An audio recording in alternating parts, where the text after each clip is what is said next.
Welcome বন্ধুরা। তো আজকে পশ্চিমবঙ্গ পুলিশের সাব ইন্সপেক্টর পরীক্ষার অ্যান্সারকে নিয়ে আমরা আলোচনা করব। আমরা দেখব কীভাবে শর্টকাটে অঙ্কগুলোকে করা যায়। তো চলো শুরু করা যাক। প্রথম প্রশ্ন, এ বি এবং সি নিজেদের মধ্যে 9,915 টাকা 3:5:7 অনুপাতে ভাগ করে নেই। ওই টাকায় সি এর প্রাপ্ত টাকার পরিমাণ কত? মানে আমাকে জানতে চেয়েছে সি কত টাকা পাবে। এখন সি দেখতে পাচ্ছি 7 অনুপাত পাই, অর্থাৎ অপশানের মধ্যে সেটাই উত্তর হবে যেটা 7 দিয়ে ভাগ যায়। অপশান এ 7 দিয়ে ভাগ যায় না, বি যায় না, ডি যায় না, সি আমার উত্তর। Option C correct answer. Next প্রশ্নে চলে যাব। কোনো সংখ্যার 48% হলো 1248। সংখ্যাটি কত? প্রশ্নে বলা আছে যে 48%-এর মানই হলো 1248। এখন আমি ইজিলি দেখতে পাচ্ছি যে 8-এর সঙ্গে কত গুণ করে 8 হয়। আইদার 1 গুণ করতে হবে, নাহলে 6 গুণ করতে হবে। কারণ আমরা জানি 8-একে 8 আর 6-8-কে 48, ইউনিট 8। এক্ষেত্রে অপশানে কোনোটাতেই 1 নেই, কিন্তু 6 আছে। অপশান বিতে 6 আছে, তো বোঝা যাচ্ছে যে 6 দিয়ে কাটাকাটি হবে। তাহলে পরে আমার উত্তর হবে 2600। অথবা আমি এরকমভাবে করতে পারি যে 48%-এর মান 1248, 1%-এর মান 26, 100%-এর মান 2600। নেক্সট কোশ্চেন 665-এর 6-7 এর 8/9 এর 3/5। তো আমি দেখতে পাচ্ছি এর মধ্যে একটা নাম্বার রয়েছে, স্পেশাল নাম্বার রয়েছে, সেটা হচ্ছে 8। তো অপশান সেটাই হবে, উত্তর সেটাই হবে যেটা 8-এর গুণিতক। 326 8-এর গুণিতক নয়, 308 8-এর গুণিতক নয়, 268 8-এর গুণিতক নয়। অপশান ডি আমার অ্যান্সার। নেক্সট কোশ্চেনে চলে যাই। বলছে 863 টাকায় এক জোড়া প্যান্টকে বিক্রি করায় যে লাভ হয় সেই প্যান্ট জোড়াকে 631 টাকায় বিক্রি করে যে ক্ষতি হয় তার সমান। এক জোড়া প্যান্টের ক্রয় মূল্য কত? এখন প্রশ্ন অনুযায়ী হচ্ছে যে 863 টাকা আর 631 টাকার মাঝামাঝি কোনো একটা সংখ্যা হবে, যেটাই তার ক্রয় মূল্য হবে। কারণ এটা যদি তার ক্রয় মূল্য হয়, এই মিডিল পয়েন্টে যদি ক্রয় মূল্য থাকে, এখানে বিক্রি করলে সে লস করবে এবং এখানে সে বিক্রি করলে লাভ করবে। অর্থাৎ মধ্যে কথা হচ্ছে এটাই যে ক্রয় মূল্য হচ্ছে ওই দুটো সংখ্যার যোগফলের সমান। অর্থাৎ 863 আর 631 এর মধ্যে কোনো একটা সংখ্যা হবে।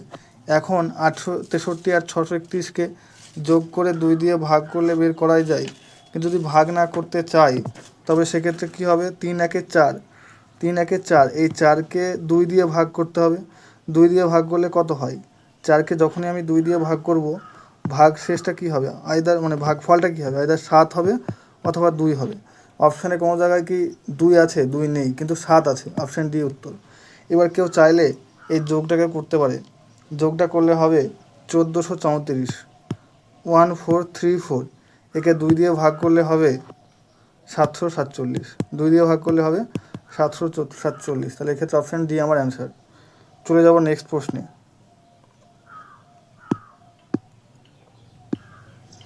নেক্সট প্রশ্নে বলছে রমেন তার বাড়ি থেকে পাশের একটি শহরে 50 কিলোমিটার প্রতি ঘন্টা বেগে যায় এবং ফেরার সময় 45 কিলোমিটার প্রতি ঘন্টা ফিরে আসে, এবং ফেরার সময় তার 1 ঘন্টা সময় বেশি লাগে। প্রতি ক্ষেত্রে সে কত দূরত্ব অতিক্রম করেছিল? মানে আমাকে জানতে চেয়েছে ডিস্টেন্সটা। তাই আমি বললাম ডিস্টেন্সটা হবে সেটাই যেটা 50 এবং 45 উভয় দিয়েই ভাগ যায়। তো 500 কি 50 দিয়ে ভাগ যায়? হ্যাঁ যায়, কিন্তু 545 দিয়ে ভাগ যায় না। অনির্ণয় আমার অ্যান্সার হবে না। 225 45 দিয়ে তো ভাগ যায়, কিন্তু 50 দিয়ে ভাগ যায় না, তাই জন্য 225 অ্যান্সার হবে না। অ্যান্সার 450 হবে।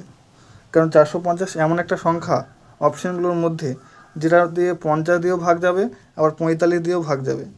তো সেজন্য 450 আমার অ্যান্সার হবে। এবার অ্যাকর্ডিং টু কোশ্চেন আমি যদি অপশানটাকে ভেরিফাই করতে চাই, করতে পারি। কেমনভাবে? আমি ধরলাম 450 ডিস্টেন্স। এই 450 ডিস্টেন্সে 50 কিলোমিটার বেগে যায়। এক্ষেত্রে তার 450/50, সেক্ষেত্রে তার সময় লাগছে 9 ঘন্টা। 9 ঘন্টা। এখন সে যদি এই 450 ডিস্টেন্সকেই 45 কিলোমিটার বেগে যায়, তাহলে সেক্ষেত্রে তার সময় লাগছে 10 ঘন্টা। অর্থাৎ আগের থেকে 1 ঘন্টা বেশি লাগছে। আগের থেকে তার 1 ঘন্টা বেশি সময় লাগছে। কোশ্চেনে সেটাই বলা আছে। তাহলে অপশান আমার ভেরিফাইড, অর্থাৎ এক্ষেত্রে অপশান সি হচ্ছে কারেক্ট অ্যান্সার। নেক্সট প্রশ্নে যাব। ক্ষুদ্রতম কোন সংখ্যা 3 এর সঙ্গে যোগ করলে যোগফলটি পূর্ণবর্গ হবে। তো আমি দেখতে পাচ্ছি অপশান এ যদি আমি যোগ করি 8 আর 3 1, যদি যোগ করা হয় তাহলে ইউনিট ডিজিটটা হবে 1। আচ্ছা 1 কিন্তু স্কোয়ার নাম্বার, মানে অপশান এ আমার হতে পারে। আর যদি আমি 7 যোগ করি আর 3 যোগ করি, শূন্য তো আসছে কিন্তু ডবল শূন্য না এলে সেটা পূর্ণবর্গ হয় না। এক্ষেত্রে একটা শূন্য আসছে, তার জন্য এটা পূর্ণবর্গ, মানে এটা উত্তর হবে না, পূর্ণবর্গ হবে না। যদি আমি 1 যোগ করি 31-এর 1 আর এদিকের ইউনিট 3 যোগ করি, সেক্ষেত্রে 4 আসছে, এটা কিন্তু আমার পূর্ণবর্গ হতে পারে। কিন্তু যদি অপশান ডি এর ইউনিট 4 আর এখানকার 3 যোগ করি তাহলে কিন্তু 7 আসছে, 7 কিন্তু আমার পূর্ণবর্গ নয়। তাহলে এক্ষেত্রে অপশান ডি আমার হবে না, অপশান বি হবে না। এবার অপশান এ আর সি এর মধ্যে ক্ষুদ্রতম চেয়েছে, তাহলে ক্ষুদ্রতমের জন্য আমি অপশান সিকে কারেক্ট করবো। অপশান সি 31 আমার কারেক্ট অ্যান্সার। নেক্সট প্রশ্নে চলে যাব। পিতা ও পুত্রের বয়সের গড় 22 বছর, তাদের বয়সের অনুপাত 19:3। পিতার বর্তমান বয়স কত? কোশ্চেনে চেয়েছে পিতার বর্তমান বয়স, পিতা। আচ্ছা পিতা দেখতে পাচ্ছি 19, তো উত্তর সেটাই হবে যেটা 19 দিয়ে ভাগ যাবে, অর্থাৎ 19-এর গুণিতক উত্তর হবে। 30-কে 19 দিয়ে ভাগ যায় না। 48 যায় না। 38 19 দিয়ে ভাগ যায়, তাই জন্য অপশান সি আমার কারেক্ট অ্যান্সার। অপশান ডিও হবে না, কারণ 44 19 দিয়ে ভাগ যায় না। নেক্সট প্রশ্নে চলে যাব। দুটি ক্রমিক মৌলিক সংখ্যার গুণফল 3127, বৃহত্তর সংখ্যাটি কত? আচ্ছা আমাকে বলো যে প্রশ্নে যে অপশানগুলো দেওয়া রয়েছে সেগুলো নিশ্চয়ই বৃহত্তর সংখ্যাটি দেওয়া রয়েছে। তাহলে 59 যদি বৃহত্তর হয়, বৃহত্তর মৌলিক সংখ্যা হয়, তাহলে তার আগের মৌলিক সংখ্যাটা কত হবে? তার আগের মৌলিক সংখ্যা 57, কিন্তু 57 তো মৌলিক না, কারণ 57 19 দিয়ে ভাগ যায়। আবার 55 মৌলিক না, তাহলে এর আগের মৌলিক সংখ্যাটা হচ্ছে কত? অবশ্যই 53, 53। আর যদি 53 উত্তর হয় তাহলে সেক্ষেত্রে তার আগের মৌলিক সংখ্যা কত? তার আগের মৌলিক সংখ্যা হচ্ছে 43, কারণ 43 45 হবে না, 43 নয় 47, তার আগের মৌলিক সংখ্যাটা 47। এবং এইভাবে সমস্ত অপশানগুলো চেক করে দেখতে হবে যে আগের মৌলিক সংখ্যাগুলো কত। এবার অপশানের অ্যাকর্ডিং টু কোশ্চেন যেটা বলছে মৌলিক সংখ্যার গুণফল দেওয়া আছে, তো আমি দেখলাম 59 আর 53 এই দুটো গুণ করলে পরে ইউনিট দিয়ে 7 আসছে, মানে এই গুণটা করলেও দেখা যাবে যে 3127 আসছে। তাহলে এক্ষেত্রে সঠিক উত্তর হচ্ছে অপশান এ। চলে যাব নেক্সট প্রশ্নে। বলছে কোনো টাকার 5% বার্ষিক হারে 2 বছরের চক্রবৃদ্ধি সুদ ও 2 বছরের সরল সুদের পার্থক্য 122 টাকা, তাহলে ওই টাকার পরিমাণ কত, অর্থাৎ মূলধনটা কত? তো আমি জানি 5% মানে 1/20। এবার এটা যেহেতু 2 বছর বলেছে তার জন্য আমি এটাকে স্কোয়ার করে নেবো, 1/2 তার স্কোয়ার করে নেবো, তাহলে কত হবে? 1/40। এখন এই উপরটা ডিনোট করে, উপরের সংখ্যাটা ডিনোট করে, অর্থাৎ একটা ডিনোট করে পার্থক্য, তাই এখানে কোশ্চেনে 1-এর মানটাই দেওয়া আছে 122, আমাকে 40-এর মানটা চেয়েছে। তা 40-এর মানটা কত হবে? 4 গুণের সম্পর্ক হবে, তাহলে 122-এর 4 গুণ 484, আর দুটো শূন্য তো হবেই, তাহলে এক্ষেত্রে অপশান হয়ে যাবে 48400। 122-কে 4 দিয়ে গুণ করলে হয় 488। নেক্সট প্রশ্নে চলে যাব। কোশ্চেনে কিছু ফ্র্যাকশন দেওয়া রয়েছে এবং বলেছে যে দ্বিতীয় কে হবে, মানে যদি আমি ক্রমশ ঊর্ধ্ব আকারে সাজাই, অ্যাসেন্ডিং অর্ডারে সাজাই, অর্থাৎ ছোট থেকে বড় আকারে সাজাই, তাহলে দ্বিতীয় স্থানে কে থাকবে সেটা আমাকে জানতে চেয়েছে। আচ্ছা কোশ্চেনটাকে ভালোভাবে অবজার্ভ করলাম, দেখলাম যে প্রথম 4টি ডিফারেন্স 2 দেওয়া আছে, 5 আর 7-এর ডিফারেন্স 2, 7 আর 9-এর ডিফারেন্স 2, এরকমভাবে প্রতিটা ডিফারেন্স কিন্তু 2 দেওয়া আছে। শুধুমাত্র এই 13/17 বাদে 13/17 ডিফারেন্সটা হচ্ছে 4, 13/17 ডিফারেন্সটা হচ্ছে 4। তো আমি চেষ্টা করব প্রত্যেকটা ডিফারেন্স 4 করে আনার। তার জন্য আমাকে কী করতে হবে? এই 5/7কে লিখতে হবে 10/14। কী করলাম? আমি উপর নিচকে 2 দিয়ে গুণ করলাম। নেক্সট পরেরটায় কী লিখবো? 14/18। সিমিলারলি পরেরটা লিখবো কত? 18/22। পরেরটা হবে 22/26। আর তারপরে লাস্টে যেটা ছিল 13/17, এটাকে আমি আলাদা রেখে দিলাম। এখন দেখতে পাচ্ছি ভালোভাবে অবজার্ভ করলে দেখা যাচ্ছে যে প্রতিটা ডিফারেন্সই 4 হয়ে গেছে। 10 আর 14 4, 14 18 4, 18/22 4, 22/26 4। তো এর মধ্যে সবথেকে ছোটো কোনটা? সবথেকে ছোটো হচ্ছে 10, সবথেকে ছোটো হচ্ছে 10/14, সবথেকে ছোটো, এটা হচ্ছে ফার্স্ট। ক্রমশ অ্যাসেন্ডিং অর্ডারে সাজালে সবথেকে ছোটো, ফার্স্ট মানে ছোটো আর কি, স্মলার। তাহলে তারপরে কী আছে? 14, 18, 22 নাকি 13? অবশ্যই 13, অর্থাৎ 13/17 এটা আমার সেকেন্ড। তাহলে থার্ড কোনটা? এটা থার্ড। এটা কোনটা? এটা হচ্ছে ফোর্থ, এবং পরেরটা হচ্ছে ফিফথ। তো সেক্ষেত্রে আমাকে সেকেন্ডটা জানতে চেয়েছে। সেকেন্ড মানে ছোটোর দিক থেকে যখন আমি সাজাচ্ছি তখন এটা যদি ফার্স্ট হয় আমাকে সেকেন্ডটা জানতে চেয়েছে। দ্য সেকেন্ডটা হচ্ছে 13/17, অপশান সি আমার কারেক্ট অ্যান্সার। নেক্সট প্রশ্নে যাব। বার্ষিক 15% সরল সুদের হারে 6 বছরে এত টাকা 7055 টাকা সরল সুদ কত? আমি দেখলাম 6, 15 এবং 90, অর্থাৎ আমাকে 90%-এর মান বের করতে হবে। 90%-এর মান বের করতে হবে। 90%কে ভাঙলে পাওয়া যায় 9 × 10, 9 × 10, অর্থাৎ উত্তরটা 9-এর গুণিতক হবে। উত্তর 9-এর গুণিতক হবে, মানে ডিজিট সাম 9 হবে। অপশান এতে ডিজিট সাম 9 নেই, অপশান বিতে নেই, অপশান ডিতে নেই, অপশান সি আমার অ্যান্সার। ডিজিটের সংখ্যাগুলো অর্থাৎ সংখ্যাগুলো যোগ করলে 9 হবে। 6 আর 3-এ 9, 9 তো আছেই, 4 আর 5-এ 9, তাহলে অপশান যেটা 9 দিয়ে ভাগ যাবে অর্থাৎ ডিজিট সামগুলো সংখ্যা অঙ্কগুলোর যোগফল 9, সেটা আমার অ্যান্সার। এক্ষেত্রে অপশান সি হলো সঠিক অ্যান্সার।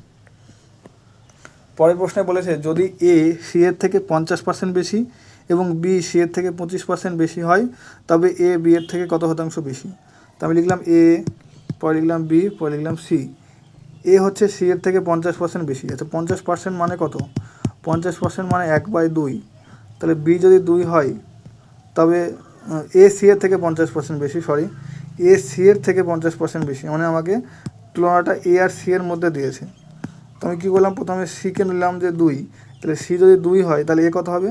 এ হবে 3, কারণ 50% বেশি। এবার বলছে বি সি এর থেকে 25% বেশি। বি হচ্ছে সি এর থেকে 25% বেশি। তো 25% বেশি মানে কি 2-এর 25% কত হয়? 2-এর 25% হয় 2.5, মানে অ্যাকচুয়ালি 2-এর 25% হয় 2.5, তাহলে এই সংখ্যাটা হবে 2.5।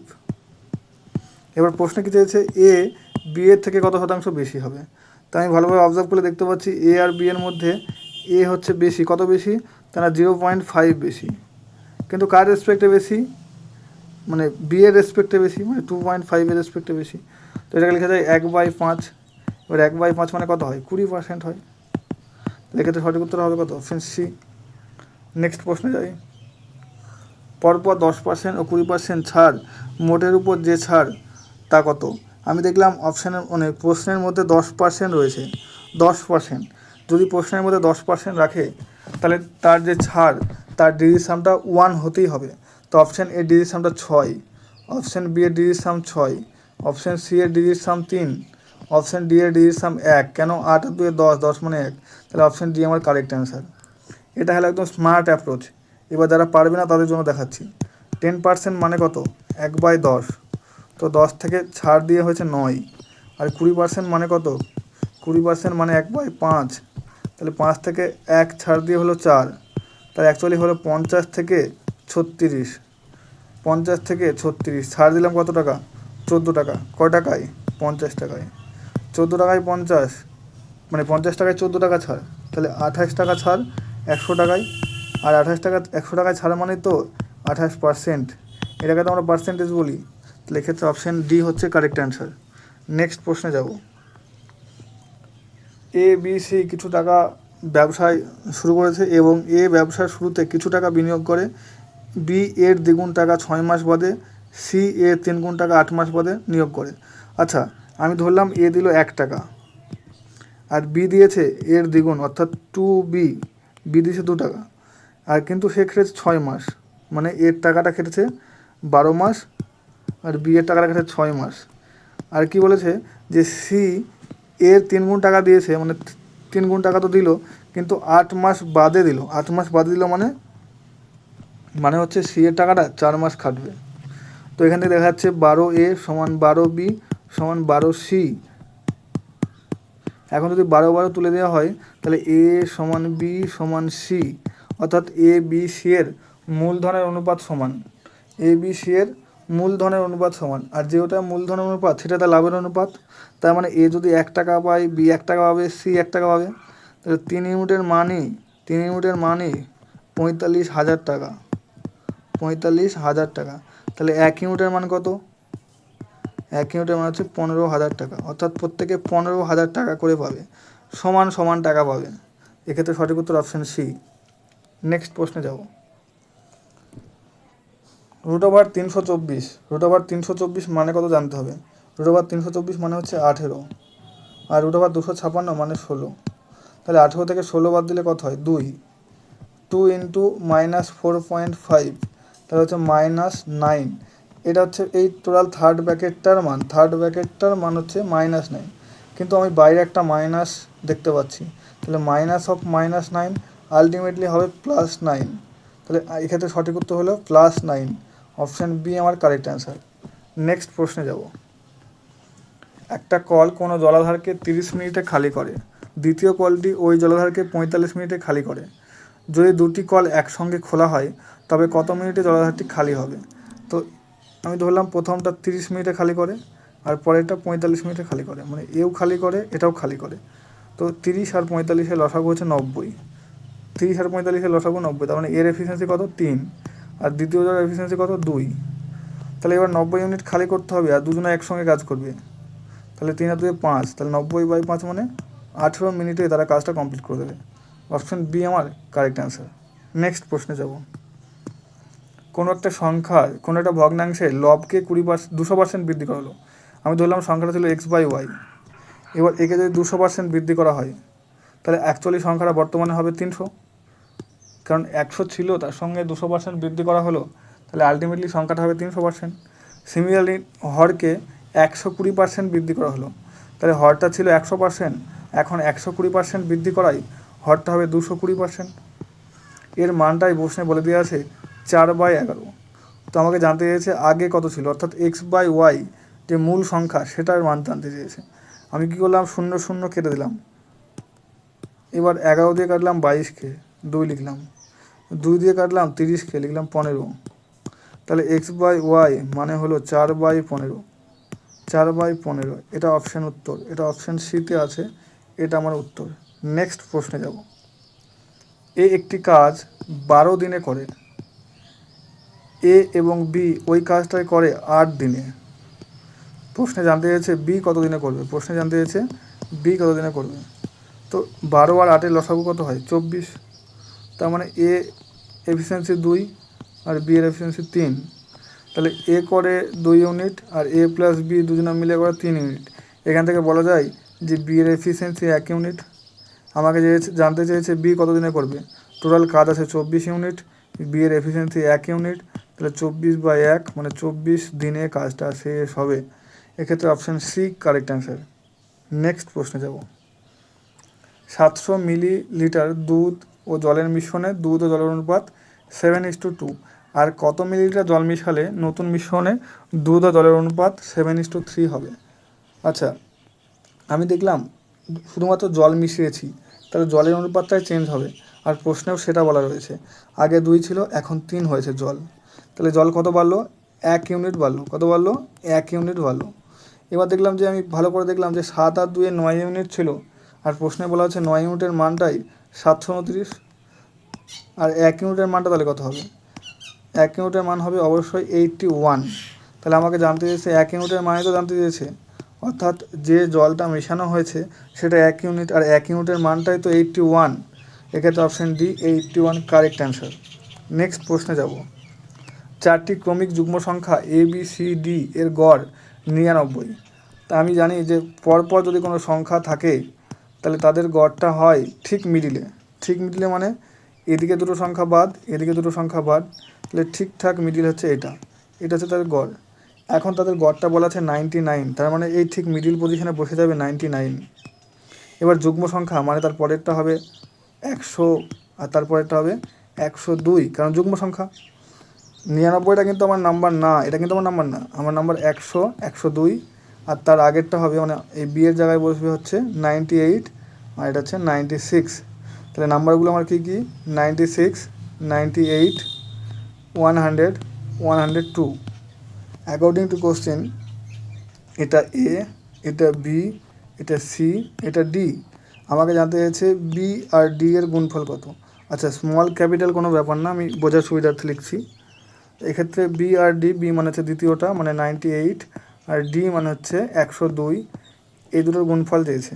এই দুটোর গুণফল আমি একটু জিনিস অবজার্ভ করছি যে এর ইউনিট ডিজিটটাকে অবজার্ভ করছি। ইউনিট ডিজিট হচ্ছে এর 8, এর 2, 8 আর 2, তাহলে 6 হবে।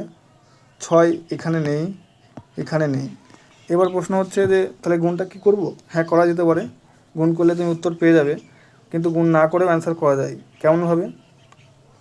98 ডিজিট সাম 8 আর 102 ডিজিট সাম 3, তাহলে 3 8 24, 24 মানে 6, 24 মানে 6, তার মানে ডিজিট সামটাও 6 হতে হবে। এটা ডিজিট সাম 6 নেই, তাহলে অপশান বি আমার কারেক্ট অ্যান্সার। এটা ডিজিট সাম 6 আর এটা ডিজিট সাম 6 নেই। নেক্সট কোশ্চেনে চলে যাব। পিতার বয়স পুত্রের বয়সের থেকে 30 বছরের বেশি। 10 বছর পরে পিতার বয়স পুত্রের বয়সের 3 গুণ হবে। পুত্রের বর্তমান বয়স কত? আচ্ছা, এটার জন্য একটা কনসেপ্ট লাগবে, সেটা হচ্ছে যে কোনো দুজন জীবিত ব্যক্তির বয়সের পার্থক্য সর্বদা সেম থাকে, অর্থাৎ একই থাকে। তো পিতার পুত্রের বয়সের থেকে 30 বছরের বেশি, অর্থাৎ পিতা এবং পুত্রের বয়সের পার্থক্য হচ্ছে 30 বছর। আমি বলা যেতে পারে যে ফাদার মাইনাস সন, এটা 30 দেওয়া আছে অ্যাকর্ডিং টু কোশ্চেন। এবার 10 বছর পরে পিতার বয়স পুত্রের বয়সের 3 গুণ হবে। তা আমি ধরলাম সন আর এটা হচ্ছে ফাদার, তাহলে 3 গুণ হবে। যদি সন যদি 1 হয় তাহলে বাবা কত হবে? বা পিতা হবে 3, কিন্তু কখন? এটা 10 বছর পরে, কিন্তু এটা মনে রাখতে হবে যে আজ থেকে 10 বছর পরে গিয়ে এটা হবে। তো আমি দেখতে পাচ্ছি যে দুজনের বয়সের পার্থক্য কত? 2 ইউনিট। দুজনের বয়সের পার্থক্য 2 ইউনিট। তো বয়সের পার্থক্য তো সব সময়তেই সেম থাকে, তার মানে এখানে যদি 30 থাকে তাহলে 10 বছর পরে গিয়েও তোর বয়সের পার্থক্যটা 30ই হবে। তো 1 ইউনিটের মান কত হবে? 2 ইউনিটের মান যদি 30 হয়, 1 ইউনিটের মান অবশ্যই 15।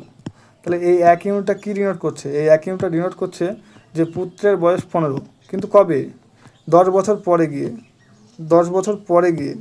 কিন্তু আমাকে তো প্রশ্নে জানতে চাইছে বর্তমান বয়স কত? বর্তমান, তার মানে এই 15 থেকে না 10 বাদ যাবে, তাহলে অ্যাকচুয়ালি তার বয়স হবে 5। তাহলে এক্ষেত্রে সঠিক উত্তর অপশান এ। নেক্সট প্রশ্নে যাব। নেক্সট প্রশ্ন কিছুই নেই, 0.2 দিয়ে 0.4কে কেটে দাও, 2 লিখে দাও, তাহলে 1.5-এর দ্বিগুণ 3, অপশান সি অ্যান্সার। নেক্সট প্রশ্নে যাব। কোনো পরীক্ষায় মোট নাম্বারের মধ্যে 460 পেলে কোনো একজন ছাত্র কৃতকার্য হয়, অর্থাৎ পাস করে। একটি ছাত্র 368 নাম্বার পায় এবং 8 নাম্বার কমের জন্য অকৃতকার্য হয়। তো আমি দেখলাম যে 460 পেলে সে পাস করতো, কিন্তু সে পেয়েছে 368, তাহলে তার জন্য সে 8% কম পেয়েছে।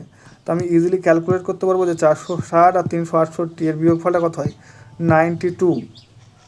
এটা হচ্ছে 8%-এর মান, কারণ সে যদি 8% পেতো তবে সে পাস করতো। তাহলে 8%-এর মান যদি 92 হয়, আমি নিশ্চয়ই 1%-এর মান বের করতে পারবো। 1%-এর মান হচ্ছে 11.5, তাহলে 100%-এর মান কত হবে? 1150। এটা আমার correct answer, option A. Next প্রশ্নে যাব।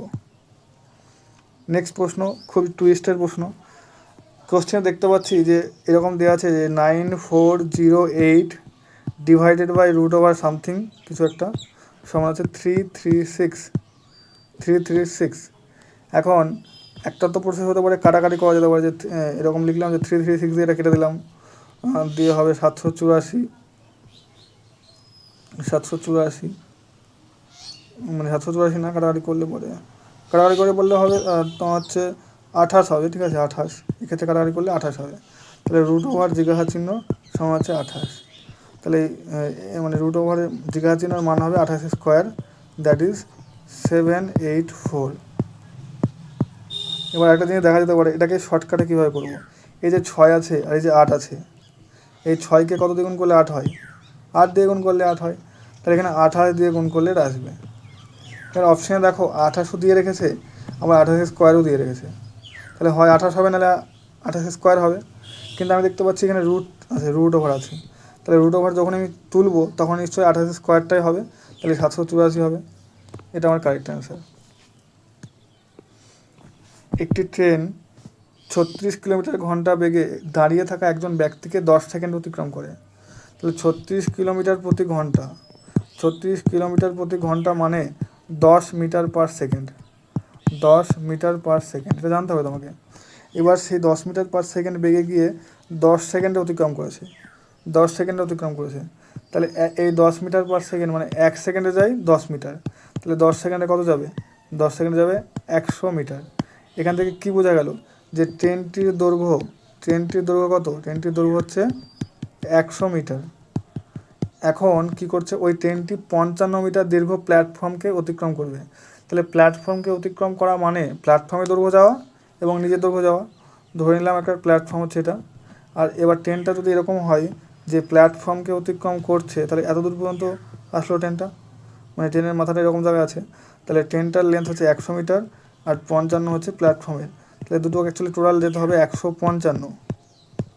এবার আমি দেখলাম সে যায় 10 সেকেন্ডে যায় 100 মিটার, তাহলে 1 সেকেন্ডে কত যায়, 1 সেকেন্ডে যায় 10 মিটার, তাহলে 155 যেতে যায় কত সময় লাগবে, 155/10 মানে 15.5, তার মানে তো 15.5, তার মানে 15×1/2, যেটা আমার অপশান বিতে রয়েছে। আর কোনো প্রশ্ন নেই, এখানেই সমস্ত প্রশ্নের শেষ হলো। 25টা কোশ্চেন আমি 25 মিনিটে সলভ করালাম। আশা করছি তোমরা বুঝতে পেরেছো। তো যদি বুঝতে কোনো রকম সমস্যা হয় কোনো প্রশ্নে পার্টিকুলার, তো অবশ্যই তুমি আমাকে কমেন্ট বক্সে জানাতে পারো কিংবা পার্সোনালি আমাকে জানাতে পারো। তো আমি এটুকু আশা রাখবো যে তোমরা যেহেতু এসআইয়ের প্রিলিমিনারি পরীক্ষা দিলে, মানে তোমাদের অবশ্যই সেই কনসেপ্টটা তৈরি হয়ে আছে। আমি এখানে প্র্যাকটিস মুডে এলাম, এমন না যে আমি কোশ্চেনকে শিখিয়ে এলাম। তো প্র্যাকটিসে কোনো রকম কোনো সমস্যা থাকলে তোমাকে জানাতে পারো। তো থ্যাংক ইউ, দেখতে থাকো ভিডিও।